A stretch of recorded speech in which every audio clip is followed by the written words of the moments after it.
충청남도 농업기술원과 충남의 15개 시군 농업기술센터가 안방까지 찾아가는 새해 농업인 실용교육을 준비했습니다. 2021년 새해 농사를 위해서 꼭 필요한 핵심 내용의 강의가 지금 시작됩니다. 안녕하세요. 농콩이나 밭콩 안정 생산 재배 기술 교육을 하게 된 저는 서천군 농업기술센터 이승원입니다. 서천군 농업기술센터 이승원 강사를 소개합니다. 농촌 지도 사업에 떠오르는 샛별이라고요. 최근 정부의 벼 생산량 조절과 관련해서 논에 타작물을 재배하는 농업인들이 많이 늘어나고 있습니다. 그중에서 재배하기 편하다는 인식이 있는 농콩 재배도 많이 늘어나고 있습니다. 우리 군만 비롯해도 농콩 재배 면적이 60헥타 이상이 될 정도로 많이 늘어났습니다. 오늘 콩에 대해서 말씀드릴 부분은 콩의 생육 단계별 특징, 품종의 특성, 재배 기술, 병해충 관리, 재배 환경에 대해서 말씀을 드리겠습니다.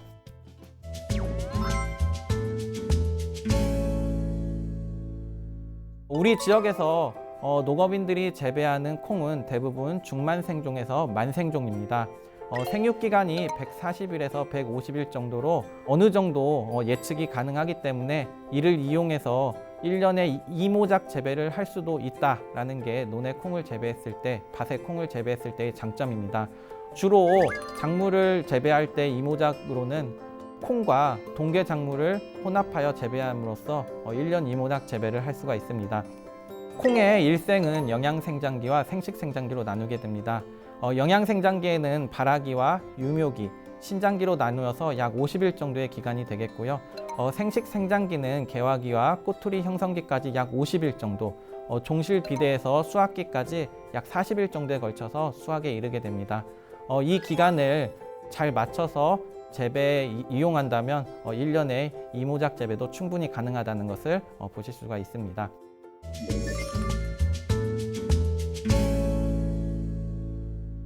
콩 재배 시 가장 먼저 시작할 것은 종자 선택입니다. 종자는 되도록이면 충실하고 큰 종자가 좋고요. 우리 지역에서 잘 알맞는 품종을 적기에 재배하는 것이 가장 좋습니다. 우리 지역에서 우선 구할 수 있는 품종으로는 정부 보급종으로 보급이 되는 대원콩이라는 품종과 2021년부터 공급 예정인 대찬 품종이 있습니다.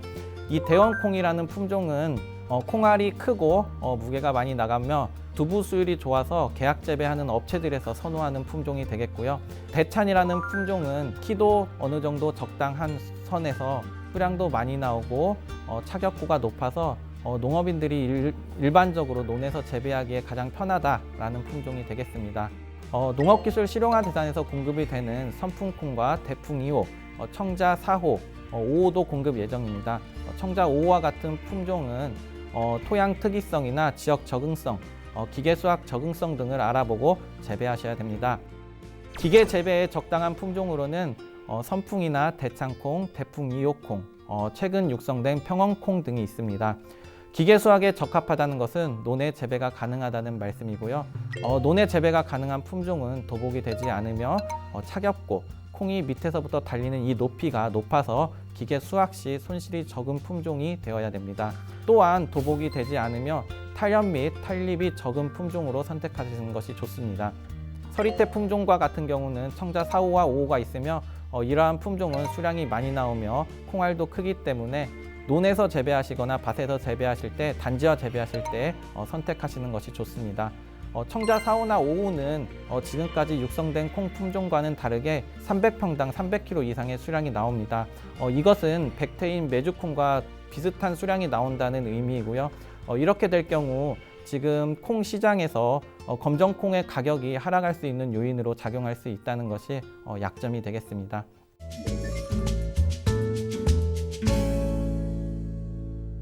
우리 지역의 콩 파종 시기는 6월 상순 전후로 하는 것이 가장 좋습니다.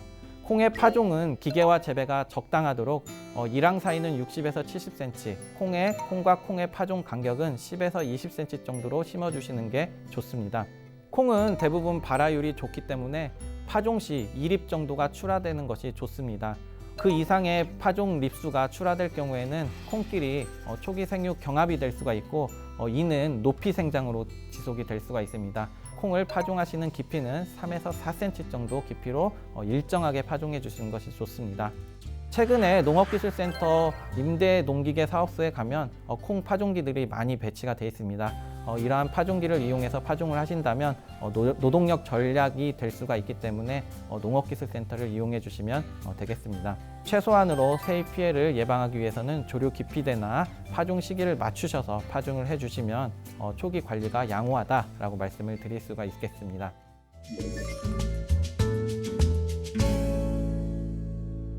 콩은 뿌리옥 박테리아에 의해서 질소를 고정한다고 많이들 알고 계시지만 2020년과 같이 비가 자주 오거나 일조량이 부족한 경우에는 특히 논토양 같은 환원토양에서는 배수가 잘 되지 않기 때문에 뿌리옥 박테리아의 기생률이 매우 낮습니다. 경작지의 경우 성분량으로 질소, 인상, 가리 약 300평당 3kg 정도 기비로 넣어주시면 되고, 개간지의 경우는 2배 정도 더 넣어주시면 좋습니다. 또한 양분 용탈이 심한 용탈지의 경우도 비료를 2배 정도 더 넣어주셔야 됩니다. 가장 중요한 것은 농업기술센터에 있는 토양 분석을 통해서 내 토양에 양분이 어느 정도 있는지 확인하시고 보통 정도 있다면 300평당 1톤 정도 밑거름으로 퇴비를 넣어주시면 되겠습니다. 개화 후 약 10일 정도 이후에 요소 비료를 시바르당 5kg 정도 살포를 해주시면 콩의 수량에 있어서 어느 정도 고품질 다수확을 할 수가 있겠습니다.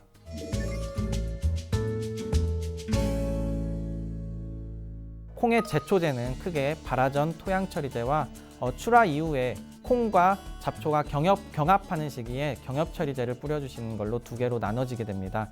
발화전 처리제의 경우 파종 3일 이내에 처리해 주셔야 되며, 콩이 출하된 이후 발화전 처리제를 살포하실 때는 약해가 발생이 됩니다. 그래서 살포하실 때에는 살포 시기와 살포량을 적절하게 맞춰서 처리해 주실 필요가 있겠고요. 이후 경협처리제 살포는 콩의 영양생장기 잡초와 경합하는 시기에 화분가 잡초에만 방제가 가능합니다. 화분가 잡초 3에서 5엽기에 사용하셔서 화분가 잡초를 제거해 주셔야 되고요. 그 이후 화분가 잡초가 더 커진 상태에서 제초제를 뿌려주실 때는 제초 효과가 많이 떨어집니다. 화분가가 아닌 잡초를 제거하실 때에는 비선택성 제초제를 사용을 해 주셔야 됩니다. 반드시 콩에 등록된 비선택성 제초제를 사용해 주셔야 되고요. 이러한 비선택성 제초제는 콩의 잎이나 줄기에 묻으면 약해의 발생 효과가 있기 때문에 살포하실 때 주의하셔서 살포를 해 주셔야 됩니다. 이 사진은 논두렁 제초 과정에서 이러한 제초제 약해 성분들이 비산이 돼서 아래 논에 흘러 들어가거나 논에 있는 벼의 잎에 이렇게 맞아서 이렇게 고사된 피해 현장을 보여주는 사진입니다. 이럴 경우에는 농업인들께서도 분쟁 소지가 있기 때문에 꼭 경협처리제를 살포하실 때는 주변에 콩이나 옥수수 등인 이파리가 긴 화분가 작물이 있는지 꼭 살피신 후 조심해서 뿌려주셔야 됩니다.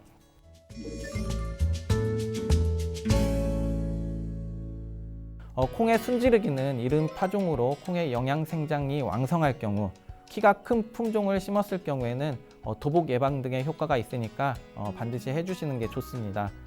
순지르기를 할 경우에는 콩의 분지수 증가에 따라서 수량이 많이 늘어나게 되겠고요. 콩의 도복 예방 효과가 있습니다.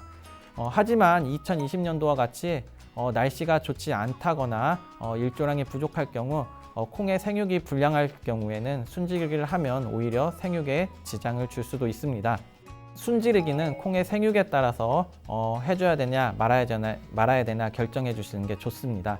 순지르기를 하는 방법은 콩에 본엽이 있고요. 콩을 파종했을 때 나오는 이 떡잎과 그 이후에 불완전엽이 나옵니다. 5엽에서 7엽 사이에 이 마디를 적심해 주시면 되고, 그래도 콩의 크기가 클 것으로 예상될 때는 적심을 하고 나서 10일 후에 2차 순지르기를 해주시면 되겠습니다. 최근 농업기술센터 임대 농기계 사업소를 통해서 순지르기 장비도 많이 보관이 되어 있는 상태이기 때문에 이런 기계를 활용해서 농업인들이 편하게 순지르기를 하실 수 있을 것으로 예상이 됩니다. 순지르기를 오히려 생육이 위축된 2020년도에 하셔서 순지르기에 의한 피해가 나타났던 피해 현장 사진입니다. 2020년에는 7월, 8월 달 무려 50일 이상의 강우에 따라서 대부분의 콩이 습해에 의해서 뿌리 상태가 좋지 못했습니다. 이러한 상태에서 잎을 자르는 순지르기를 하실 경우에는 오히려 옆이 위축돼서 갈변되는 상황이 발생해서 수확을 제대로 하지 못한 사례가 되겠습니다.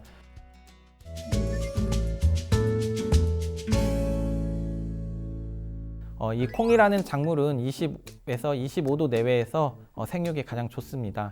30도씨 이상으로 온도가 올라가게 될 경우에는 콩의 착엽률 감소나 낙화를 증가시키기에 수량의 감소를 오히려 불러올 수가 있습니다. 콩이라는 작물은 수분에 대한 양면성을 가지고 있습니다. 수분 흡수를 굉장히 좋아하는 시기가 있는 반면 수분에 너무 과도하게 노출될 경우에는 뿌리가 짧은 이 콩이라는 작물, 천근성 작물인 이 콩이라는 작물은 오히려 수분에 의한 습해가 발생이 되게 됩니다. 콩의 수분을 필요한 시기에 대해서 먼저 말씀을 드리자면 우선 꽃이 피는 시기부터 꼬투리가 맺히는 시기, 꼬투리가 비대되는 시기에는 콩이라는 작물에서 물을 굉장히 많이 필요로 합니다.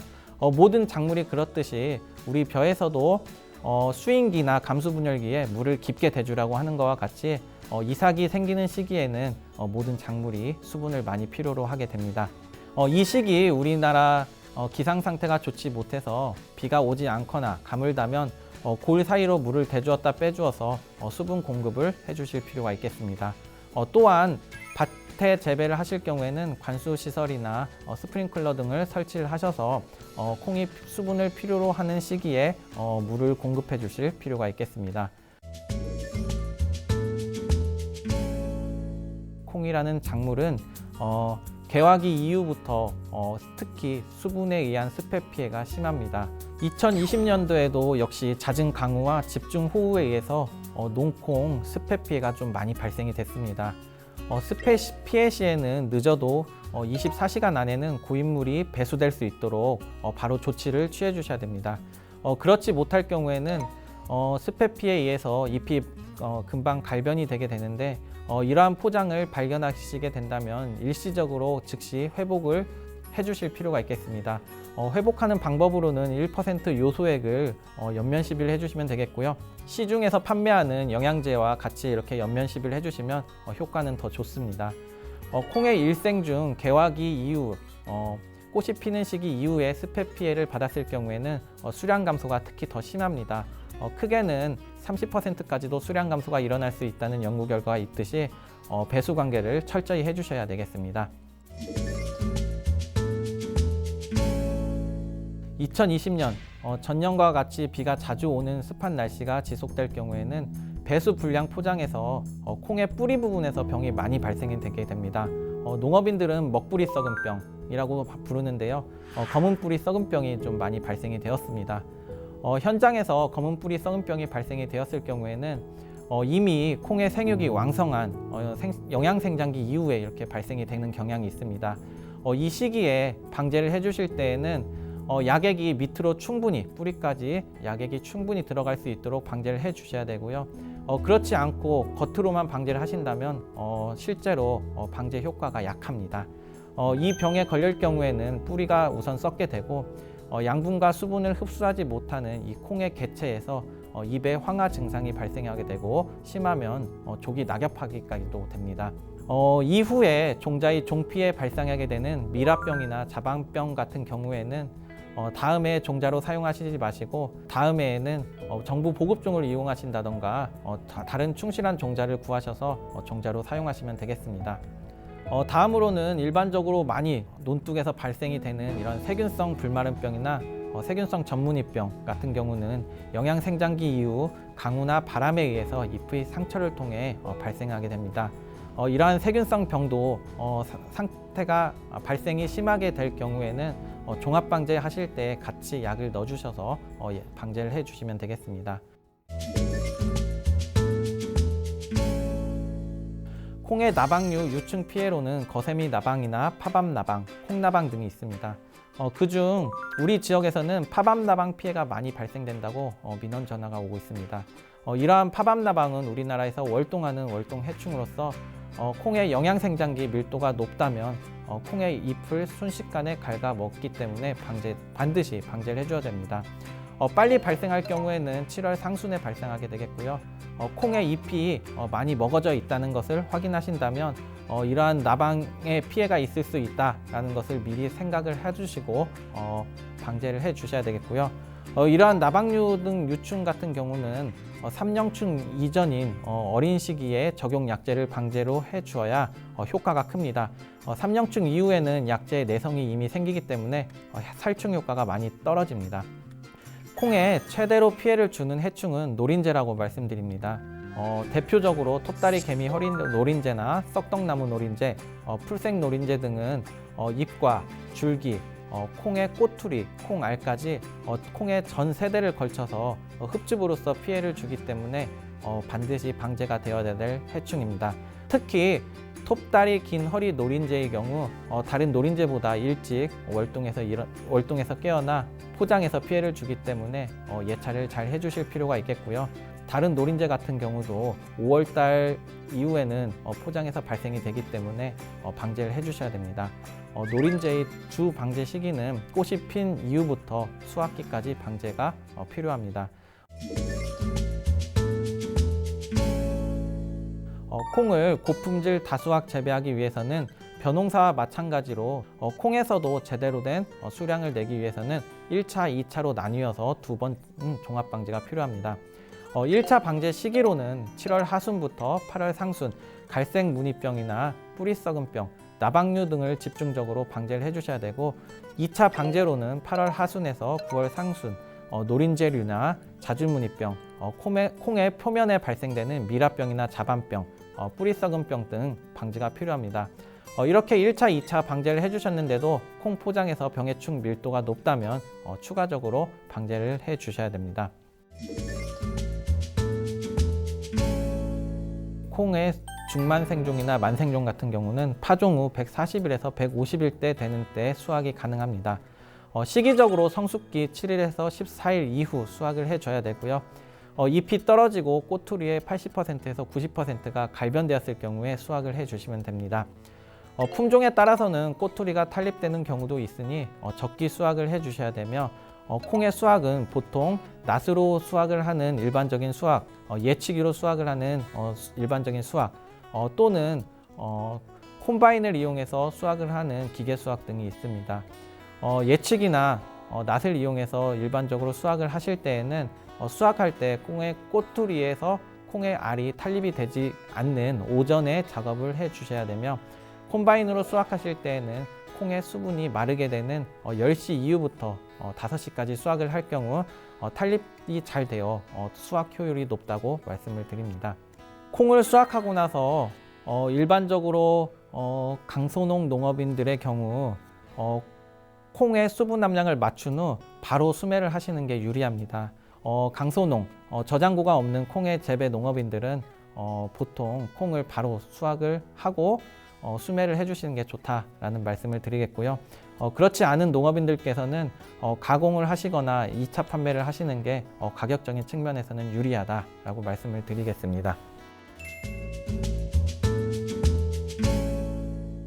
최근에 농콩 재배가 많이 늘어나고 있기 때문에 농업인들이 저희 논에서는 콩 재배가 가능한가요? 라고 많이 물어보고 있습니다.